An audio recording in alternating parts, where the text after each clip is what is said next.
संपूर्ण राजकीय वर्तुळाचं लक्ष लागून असलेल्या नाशिक विधान परिषद निवडणुकीची मतमोजणी आज सकाळपासूनच जी आहे ती सुरू झालेली होती आणि त्यानंतरच आता निकाल जे आहेत ते आता हाती लागलेले आहेत।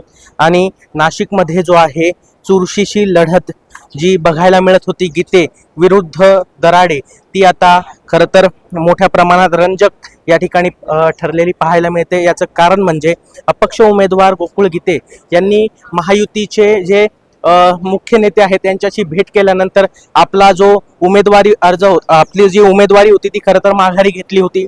मात्र त्यानंतरच एकंदरीत आपण जर आता परिस्थिती बघितली तर अपक्ष म्हणून जे ज्यांचा फॉर्म जो आहे त्या ठिकाणी अद्यापही होता तेच गोकुळ गीते यांनी महायुतीचे अधिकृत उमेदवार नरेंद्र दराडे यांचा जवळपास 109 मतांनी जो आहे तो पराभव या ठिकाणी केलेला आहे।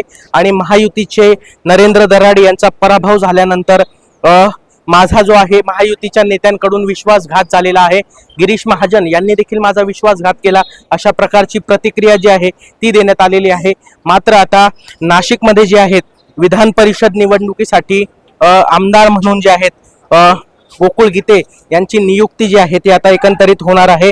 अपक्ष म्हणून जे आहेत दुसऱ्यांदा संपूर्ण नाशिक मध्ये जे आहेत आतापर्यंत ही आमदारकी जी आहे ती गोकुळ गीते यांना भेटलेली आहे आणि दुसऱ्यांदा अपक्ष उमेदवार नाशिकमध्ये विधान परिषदेसाठी एकंदरीतच निवडून आलेला आहे। मात्र आता गोकुळ गीते यांची विजयाची घोषणा लवकरच होणार आहे आणि यानंतरच आता संपूर्ण राजकीय वर्तुळात जी आहे ती मोठा चर्चेला उधाण येणार आहे। वैभव घुगे, LS मराठी, नाशिक।